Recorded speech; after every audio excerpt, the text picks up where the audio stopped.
Bismillahirrahmanirrahim. Assalamualaikum warahmatullahi wabarakatuh. Alhamdulillahi rabbil alamin. Wassalatu wassalamu ala rasulillahil karim Sayyidina Muhammadin wa ala alihi wa sahbihi ajma'in. Wa ba'd. Saudara-saudariku, berbahagia dan bersyukur kita kepada Allah Subhanahu wa taala masih diperkenankan untuk beraktivitas sampai dengan Rabu siang ini waktu Indonesia bagian barat bersamaan dengan 30 November 2022 Masehi. Semoga kita semua senantiasa disehatkan, diridhai dan dimuliakan oleh Allah Subhanahu wa taala. Kajian siang ini kajian live yang disesuaikan dengan kondisi keluangan waktu, dan juga kami memahami bahwa sebagian teman-teman saat ini masih beraktivitas, ada yang berdinas di pekerjaan baik di kantor ataupun yang lainnya. Pun demikian para ibu juga barangkali ada yang sedang merawat anak-anak, menjemput atau bahkan setia menunggu suami pulang ke rumah. Karena itu kita akan mencoba menghadirkan pendampingan bagaimana mencari rezeki yang berkah sehingga dibawa ke rumah pun mendapatkan kemuliaan-kemuliaan dan kebaikan-kebaikan di sisi Allah Subhanahu wa taala. Baik, kajian kali ini kita akan mencoba belajar dari satu ayat Al-Quran, surah keempat An-Nisa di ayat yang ke-34. Saya ulangi, Quran surah keempat An-Nisa di ayat ke-34. Bagi yang pegang mushaf di paling kiri sebelah atas ya. Baiklah, Bismillahirrahmanirrahim, kita akan coba amati ayatnya. Allah Subhanahu wa taala berfirman, A'udzubillahi minasyaitonirrajim. Bismillahirrahmanirrahim. Ar-rijalu qawwamuna 'alan nisa bima faddalallahu ba'dahum 'ala ba'din wa bima anfaqu min amwalihim. Baik, kita berhenti di bagian pertama di ayat ini yang menerangkan tentang kewajiban atau tanggung jawab para pria, khususnya para suami dalam menjalani kehidupan rumah tangga. Baik, di sini Allah Subhanahu wa taala menyebut dengan para suami yang memiliki tanggung jawab di rumah tangga itu dengan ar-rijal. Baik, ar-rijal. Jadi di sini alnya bisa menjadi ma'rifat, bisa juga menjadi istighraq. Kalau ma'rifat berarti dikhususkan kepada para pria, ya istighraqnya mencakup semua tanpa kecuali. Bagi yang telah berumah tangga, khususnya bagi yang beriman pada Allah Subhanahu wa taala, bagi yang ingin mematuhi seluruh pedoman berkehidupan yang Allah turunkan melalui Rasulullah SAW. Mematuhi, tunduk, patuh disebut dengan muslim namanya. Jamaknya disebut dengan muslimun. Kita disebut dengan muslim. Dan diminta oleh Al-Quran supaya dipertahankan itu sampai kita wafat. وَلَا تَمُوتُنَّ إِلَّا وَأَنْتُمْ muslimun. Quran surah ketiga di ayat 102. Jangan sampai kamu wafat kecuali kamu dalam keadaan sedang tunduk patuh kepada Allah Subhanahu wa taala. Nah, di antara kepatuhan kita tunjukkan dengan cara menaati seluruh pedoman kehidupan yang Allah turunkan lewat Rasulullah SAW, yang sejatinya semua pedoman ini didesain untuk memuliakan kehidupan kita, memudahkan, menyukseskan, membahagiakan. Karena itu hasilnya disebut dengan salam. Jadi akumulasi semua nilai itu, kebahagiaan, ketenangan, kedamaian, kesejahteraan, itu disebut dengan salam namanya. Ya, pedomannya disebut dengan silmi. Karena itu setelah kita yakin dengan Allah, yakin dengan semua ketentuan Allah, kita disebut dengan orang-orang yang beriman yang yakin. Dipanggil dengan keimanan itu, ya ayyuhalladzina amanu udkhulu fis silmi. Kalau sudah yakin, sudah beriman kepada Allah, maka buktikan itu semua dengan masuk kepada ketentuan yang telah Allah tetapkan. Ikuti pedoman itu, disebut dengan as-silmi. Quran surah kedua ayat 208. Udkhulu fis silmi kafah, secara total, secara menyeluruh, yang terkait dengan semua pedoman kehidupan kita. Karena itu dalam Islam, pedoman kehidupan itu sifatnya komprehensif. Bukan hanya sholat saja, bukan hanya puasa saja, zakat saja, umrah, haji, tidak. Semua aspek kehidupan yang memungkinkan kita berinteraksi dengan itu, maka didapati di dalamnya pedoman keislaman. Dari bangun tidur sampai tidur lagi. Karena itu di Islam tidak mengherankan, bangun tidur kita punya pedoman. Ya kan? Berpakaian ada pedomannya, ada aturannya, makan ada. Dan semua desain pedoman itu, desainnya adalah menjadikan semua interaksi kita menjadi teratur, mudah, lekat dengan kesuksesan, melahirkan kebahagiaan. Nah, frame-nya disebut dengan Islam. Frame yang menjadikan semua pedoman itu terikat di dalamnya disebut dengan Islam. Itu yang dimaksud dengan Quran surah ketiga Ali Imran ayat 19. Innad dina indallahil Islam. Orang-orang yang mematuhi semua pedoman itu masuk ke dalam frame Islam disebut muslim. Nah, muslim itu dari kata aslama yuslimu islaman, kemudian muslim artinya tunduk, patuh, taat. Jadi kalau sudah diberikan pedoman, kalau sudah yakin dengan Allah, diberikan pedoman hidup, harus patuh itu pada pedoman itu, tunduk. Dibimbing mata bagaimana, ikuti petunjuk untuk mata. Lisan bagaimana, sampai ke ujung kaki. Termasuk persoalan yang kompleks dan luas dalam berkehidupan. Nah, di antara pedoman itu, ada yang terkait dengan kehidupan rumah tangga. Dibagi, ini peran suami, yang ini perannya istri. Kalau bisa dilakukan, maka di akhir nanti muncul salam namanya. Wassalamun alaihi yawma wulida wa yawma yamutu wa yawma yub'atsu hayya. Ini contoh untuk Nabi Yahya alaihissalam yang mengikuti petunjuk dari Allah Subhanahu wa taala di Quran surah 19 di ayat 15 tadi. Wassalamun alaihi, dia akan mendapatkan salam. Kedamaian, ketentraman, kebahagiaan, kenyamanan, kesejahteraan. Bukan cuma di dunia, tapi saat meninggal di alam kuburnya wa yawma yamutu, dan di akhirat wa yawma yub'atsu hayya. Karena itu, sapaan kita dengan orang sekitaran kita menggunakan kata salam dan menggunakan alif lam di depannya. Assalamu alaikum warahmatullahi wabarakatuh. Semua kedamaian, ketentraman, kebahagiaan, rahmat Allah, keberkahannya semoga senantiasa melekat kepada Anda. Nah, di antara pedoman itu, ini yang akan coba kita kaji di Quran surah keempat An-Nisa di ayat yang ke-34. Ar-rijalu, kata Allah, hei para lelaki itu. Disebut dengan rijal, jamak dari kata rajul. Rajul itu dari kata asalnya ra, jim, dan lam. Biasanya menunjuk pada satu kekuatan, ketegasan, ketangguhan, ya, ketegapan. Karena itu kaki disebut dengan rijlun, karena menjadi topangan yang kokoh, yang kuat. Dan lelaki disebut dengan rajulun, menggambarkan satu ketegasan, kewibawaan, ketegapan, kekokohan. Jamaknya disebut dengan rijal. Jadi kalau disebut laki-laki, rijal ya mesti tegap, ya, kokoh, tidak melambai, gitu kan? Kemudian berwibawa, ya, dan seterusnya. Karena itu tampilan fisiknya pun beda dengan perempuan, dengan hikmah tertentu, ya, sesuai dengan apa yang telah Allah tetapkan. Pada lelaki itu yang tangguh. Nah, begitu kalau kita mau terjemahkan, para laki yang tangguh itu, para suami yang hebat itu, ya, yang kokoh itu. Siapa mereka? Adalah orang-orang yang mampu mengemban tugas sesuai dengan pedoman yang telah Allah tetapkan. Qawwamuna 'alan nisa. Yang pertama, dia menjadi pelindung, pengayom, pengatur dalam kehidupan rumah tangga, khususnya bagi para istri mereka. Nah, qawwam, ya, qawwamun jamak dari kata qawwam. Qawwam itu artinya penegak, ya, pada asalnya secara literal demikian. Namun kalau kita bawa secara pemaknaan dengan makna-makna yang cukup luas, bisa diartikan pelindung, melindungi istri dan keluarga, pengayom, mengayomi kehidupan rumah tangga, menjadi pembimbing dalam kehidupan rumah tangga. Ya, tentunya dengan aspek yang berbeda-beda sesuai dengan keragaman aktivitasnya. Jenis bagi yang aktif suaminya misalnya di bidang bisnis tentu akan berbeda dengan yang suaminya da'i atau ulama misalnya, ya, atau nanti birokrat dan sebagainya. Kesibukan boleh berbeda, tapi nanti ada aspek-aspek yang sama di dalamnya yang dibawa perannya ke dalam rumah tangga. Sebagai suami, qawwam, punya sifat qawwam, melindungi, mengayomi, membimbing, menjadi penegak semua aturan kebaikan yang mendekatkan keluarga kepada Allah Subhanahu wa taala. Jadi mohon izin, mohon maaf, jangan sampai nanti para suami menjadi rijal, kuat, tangguh, tapi kekuatan dan ketangguhannya tak mampu membawa keluarga lebih dekat dengan Allah Subhanahu wa taala. Maka ini ada sesuatu yang kurang lengkap dalam kehidupan berumah tangganya. Demikian, ya, karena ayat pernikahan kan dibuka dengan kata ayat, ya kan? Di Quran surah ke-30 Ar-Rum di ayat ke-21 ketika Allah Subhanahu wa taala berfirman, "Wa min ayatihi an khalaqa lakum min anfusikum azwaja." Dan di antara tanda-tanda yang menjadikan seorang hamba dekat dengan Allah. Ayat itu bahasa singkatnya tanda yang menjadikan hamba lebih dekat kepada Allah, lebih mengenal Allah. Ya, karena itu semua isi Al-Qur'an disebut dengan ayat. Al-Fatihah 7 ayat, Al-Baqarah 286 ayat, demikian selanjutnya. Kenapa? Karena setiap kali kita berinteraksi dengan Al-Quran, dengan ayat-ayat itu, keadaan kita menjadi lebih dekat dengan Allah.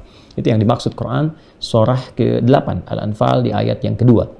Innamal mu'minuna alladzina idza dzukirallahu wajilat qulubuhum wa idza tuliyat alaihim ayatuhu zadatuhum imanan wa ala rabbihim yatawakkalun. Sungguh insan beriman yang sejati itu kalau disebutkan nama Allah ada konfirmasi getaran keimanan dalam jiwanya.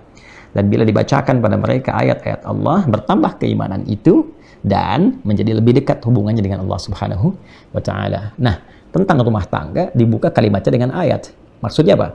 Maksudnya semua kegiatan di rumah tangga itu desain akhirnya adalah tujuannya, goalnya harus membangun seluruh keluarga itu memiliki kedekatan dengan Allah, mengarahkan semua anggota keluarga dekat dengan Allah.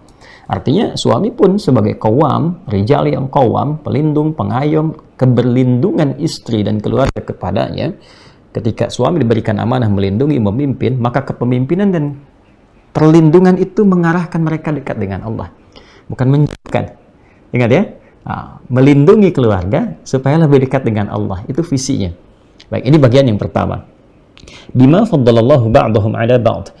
Karena memang Allah berikan kelebihan-kelebihan antara laki-laki dan perempuan. Jadi dari desain fisiknya sudah beda, makanya disebut dengan rijal tadi. Ya, makanya dia bisa melindungi karena dari segi fisik ini secara umum ya, secara general, desainnya lebih kuat, lebih kokoh, ya, lebih berwibawa dari suara, dari kelantangan dan sebagainya. Ya, dalam beberapa hal bisa dilatih, perempuan bisa kuat juga, tapi pada dasar penciptaannya secara general, secara fisikal, dengan satu tujuan tertentu, maka body dan semua desain laki-laki itu tujuannya ke arah qawwam, perlindungan dan sebagainya. Secara umumnya demikian. Ya, karena itu kata Allah, jangan pernah mengecilkan satu dengan yang lainnya, tapi tunaikan tugas secara berkeadilan. Adil itu tidak sama, ingat. Jadi nggak usah disama-samakan.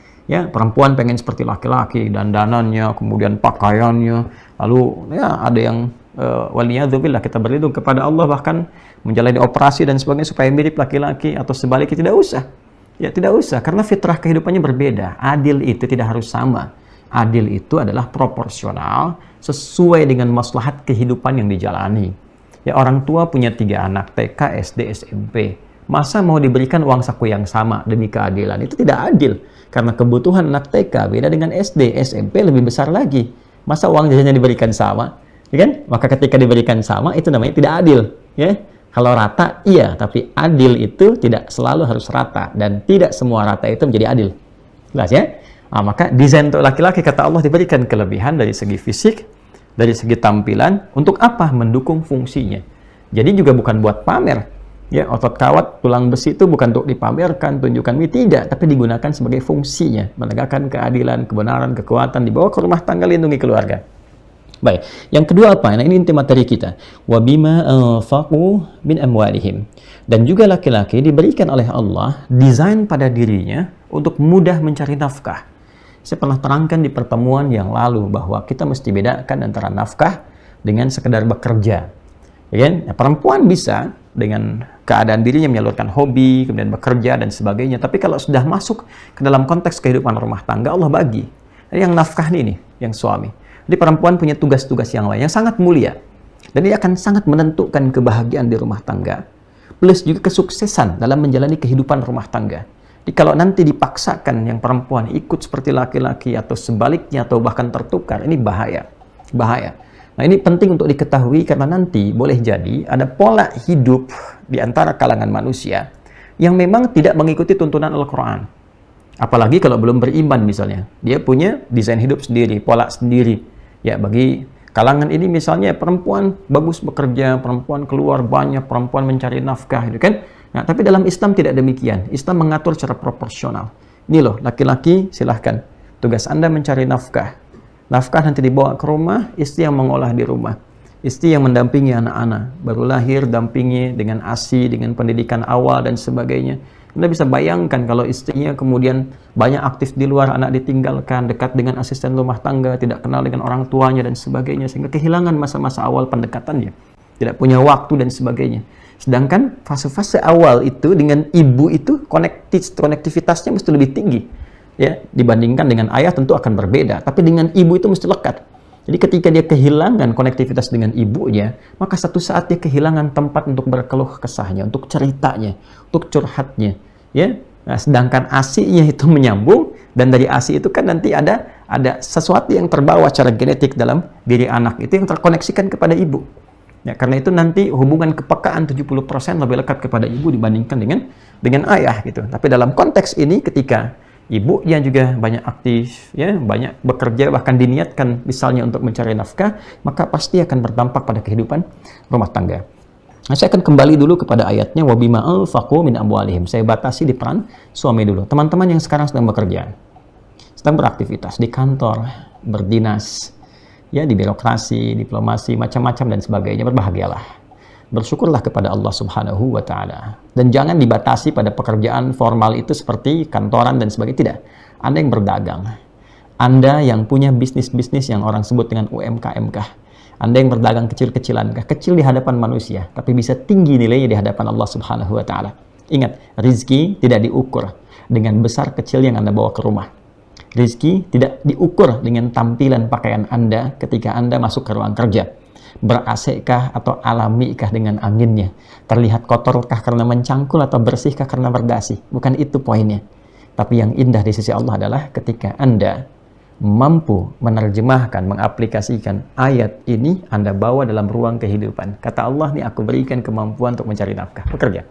Apapun ruangnya, sepanjang itu halal. Dia berbahagialah ketika Allah menitipkan kepada Anda satu kemampuan dan Anda menerapkan itu dalam kehidupan dalam bentuk apapun yang halal, halalan thayyibah. Quran surah ke-2 Al-Baqarah ayat 168. Khusus untuk insan beriman, pindah nanti ayatnya ke Quran surah ke-2, ya, yang naik ke atas sebelah kiri atas dari ayat 171 sampai dengan ayat 172-nya. Ketika masuk pada puncaknya, ya ayyuhalladzina amanu kulu min thayyibati ma razaqnakum. Kalau sudah beriman, ya, terfikirnya selalu yang halal, mencari yang terbaik, yang bagus dan sebagainya. Apapun bentuknya. Ya, jangan terlalu beranggapan dengan persepsi manusia. Ketika Anda mampu bekerja, maka yang pertama kata Allah, isyaratnya niatkan itu sebagai kepatuhan kita dan ibadah kepada Allah Subhanahu wa Ta'ala. Dimanapun Anda berdinas, bekerja, berusaha saat ini. Ya, jangan sampai lupa sudah bekerja belasan puluhan tahun, menjadi ibadah nggak? Kalau nggak jadi ibadah, jadi dunia saja nanti. Nggak ada bentuk kepatuhan kita kepada Allah. Tapi kalau Anda berniat bekerja untuk menjalankan dan mempraktekkan ayat ini, maka setiap langkah yang Anda mulai untuk bekerja itu, dicatat itu. Allah perintahkan mencatat pada malaikat bernilai ibadah. Ya, berangkat. Ketika jadi kebaikan namanya hasanah. Catatkan 10 kebaikan. Quran surah ke-6, ya, di surah Al-An'am ayat 160. Man jaa'a bil hasanati falahu asyru amthaliha. Ketika seseorang menjadikan perbuatannya sebagai hasanah, kata Allah, siapa yang mengerjakan perbuatan hasanah, diniatkan sebagai ibadah kepada Allah, maka dia mendapatkan 10 kebaikan. Jadi jangan dikira ibadah itu hanya ada pada sholat saja. Ya, puasa, zakat, tidak. Anda bekerja sekarang pun bisa jadi ibadah. Ya, dapat gaji, dapat pendapatan, dibawa pulang ke rumah, itu dunia. Berkahnya bonus, tapi poin akhiratnya itu yang membedakan kita dengan orang-orang yang belum beriman. Maka yang pertama, niatkan pencarian nafkah itu sebagai ibadah kepada Allah Subhanahu wa Ta'ala. Ketika kita niatkan demikian, maka Allah akan memberikan segala ruang-ruang kemudahan, kelancaran, dan yang paling penting ketentraman dalam jiwa. Ya, jadi kalau ada ketentraman itu, kita bisa qanaah. Qanaah itu muncul sikap menerima. Kalau hari ini pekerjaan misalnya ada tantangan-tantangan, maka kita akan mencoba melihat dengan hikmah. Ya, dengan pandangan yang penuh rahmat, kita bertawakal kepada Allah. Mungkin Allah ingin meningkatkan kualitas pekerjaan saya, meningkatkan kemampuan saya. Ya, dapat rezeki misalnya hari ini, kita syukuri berapapun nilainya. Alhamdulillah. Barangkali Allah berikan segini, ya, karena ada sesuatu yang Allah simpan di belakang ini supaya saya mencari lebih keras lagi, supaya saya berdoa lebih meningkat lagi, atau mungkin keberkahannya lebih banyak di yang terlihat sedikit itu. Ternyata dari situ ada kebersamaan, bisa makan bareng dengan keluarga, bisa menikmati yang biasa. Sehingga ketika kita memulai dengan sesuatu yang biasa, kita sudah tidak silau dengan yang luar biasa. Ya, karena sudah melewati semua tahapan-tahapan itu. Itu poinnya, teman-teman sekalian. Ya, wabima anfaqu min amwalihim. Nah, setelah mendapatkan itu semua, baru kemudian amwalihim, himnya memang milkiyah, kepemilikan. Jadi harta yang didapatkan oleh suami dalam bekerja, ya, kata Allah, itu hasil pekerjaan kamu, milik kamu. Tapi jangan lupa, ya, harta itu bukan sekedar kepemilikan pribadi, tapi pencarian itu desainnya untuk dikembalikan kepada keluarga, untuk menjalani kehidupan keluarga yang sejahtera. Betul. Ya, tapi Anda jangan sampai katakan, ini hartaku, aku yang cari, aku begini. Ya, benar, engkau yang cari. Tapi desain pencarian itu Allah berikan untuk kembali membentuk kehidupan keluarga yang sejahtera, dibawa ke rumah. Ya, jadikan dari situ nilai-nilai kebaikan dan sebagainya. Toh, jangan-jangan kemudahan Anda mendapatkan pekerjaan pun karena Anda telah menikah, berumah tangga, karena doa istri, doa anak-anak, dan sebagainya. Maka ada saham mereka dalam kesuksesan dan usaha yang telah Anda dapatkan. Itu poinnya. Jadi, yang pertama, teman-teman berbahagialah yang Allah titipkan sekarang kesempatan beraktivitas, bekerja, dan lain sebagainya. Maka tetap, jangan sampai aktivitas pekerjaan itu menghilangkan kepedulian kita pada rumah tangga. Ingat istri, ingat keluarga, kemudian juga ya senantiasa menguatkan kehidupan rumah tangga dengan caranya masing-masing. Dan istri pun harus belajar. Ya, karena nanti ada sifat-sifat dalam suami yang berbeda ya, ketika Allah berikan tugas yang tidak sama. Tentu yang di kantor, yang di diplomasi, birokrasi akan berbeda dengan yang tugasnya berdakwah, mengajar. Ya. Ada yang misalnya yang ke sawah, ada yang macam-macam dan sebagainya. Nah, harus mempelajari, dan di Islam lengkap sekali. Dari mulai sampai ke sirahnya, sampai keteladanannya, sampai sosok-sosok dan tokohnya. Lengkap. Ya. Makanya isi waktu dengan baca yang bermanfaat. Ya. Banyak kitab, banyak sejarah-sejarah masa lalu dibandingkan kita baca sesuatu yang kadang nggak penting dan nggak ada kaitan dengan kehidupan kita. Baik, yang kedua, jangan lupakan saat bekerja niatkan ibadah.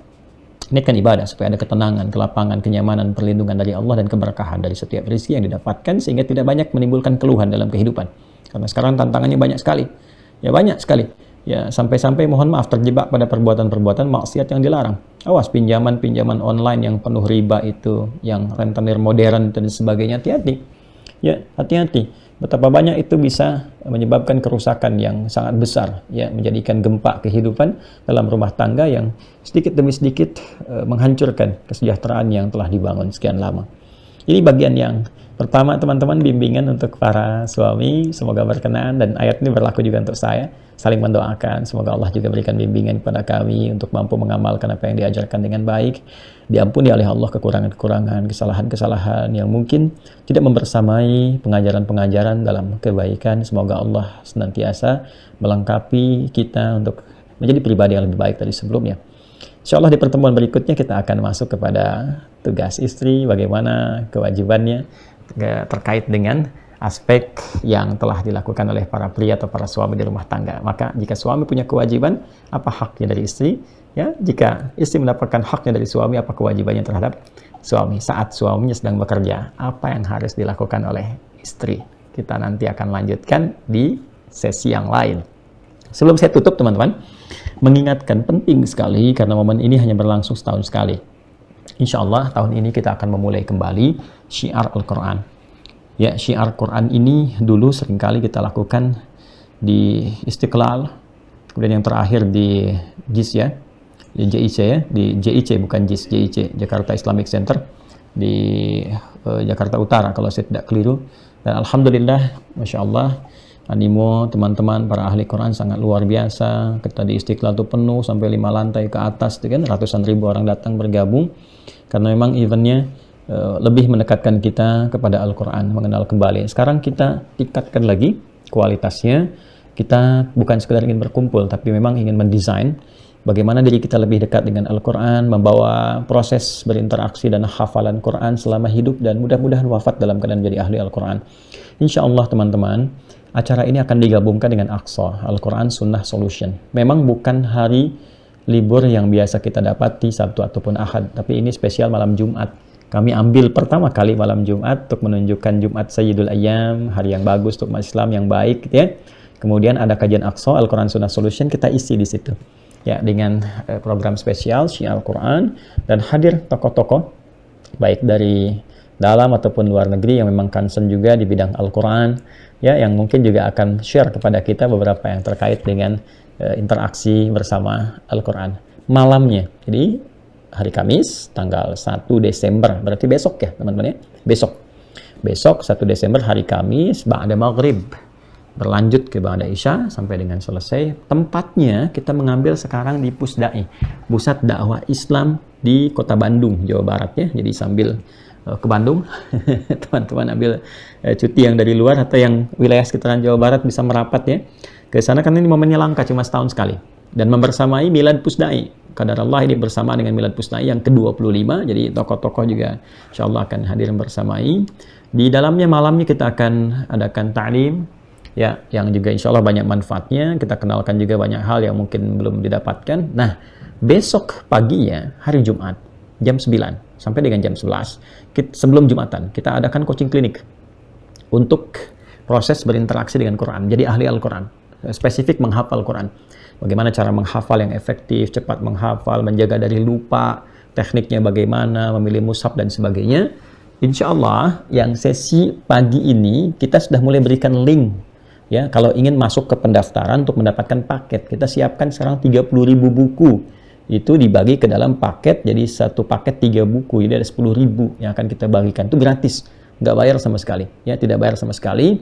Pendaftarannya sudah disambungkan di link medsos kami, cek bisa di Instagram, silahkan dicek kemana saja ya, ada program Macan Waha di situ, ada untuk umum juga, tinggal Anda ke situ daftarkan, kemudian nanti bawa ke sana barcode-nya atau yang sudah pertanda dari pendaftaran. Ini nggak ada bayar-bayar ya, acaranya nggak ada bayar. Pendaftar itu untuk dapatkan paket aja supaya ada tandanya, ada kodenya. Nanti pagi Anda masuk ke situ, tinggal nanti ditunjukkan, langsung dapatkan paket secara gratis. Nanti gabung bagaimana belajar menghafal Quran dengan cepat dan mudah. Dan juga kita akan launching sistem baru untuk memudahkan hafalan, jadi terkontrol juga secara online. Selain nanti ada STWH, Sekolah Terbuka Usahakan Al-Quran, hafal dengan saya secara langsung. Dan nanti juga ada beberapa syekh ataupun juga tokoh yang bisa share dengan kita bagaimana cara menjadi ahli Al-Quran. Secara singkat, malam Jumat, jadi besok malam ya, Kamis malam, kajian Aqsa-nya berlangsung di Pusat Dakwah Islam di Pusdai Jawa Barat. Kemudian hari Jumatnya jam 9. Dan ini hanya sekali tahun ini, sekali saja ini dan tidak yang lain, jam 9 sampai jam 11 ya. Berjumpa di Pusdai insyaallah. Kalau Anda bertanya bagaimana Ustadz kalau belum daftar karena nggak tahu, nggak bisa terkonek saya ke internet, datang on the spot, nggak apa-apa, nanti dipisahkan untuk memfasilitasi sehingga tetap tersambung dan bisa berjalan dengan baik. Pesertanya siapa? Laki-laki, perempuan boleh, anak kecil boleh ya. Maka nanti ada juga dari anak-anak sekolah kita akan datang ke sana dan share dengan teman-teman apa yang mereka dapatkan selama belajar. Baik ya, saya kira itu yang bisa disampaikan di kesempatan siang hari ini. Terima kasih membersamai tayangan kita di Adi Hidayat Official di kesempatan siang ini. Semoga berkah aktivitas kita, disehatkan kita semua, dilindungi dari berbagai hal yang melahirkan keburukan, dan semoga ridha Allah bersamai kita semua.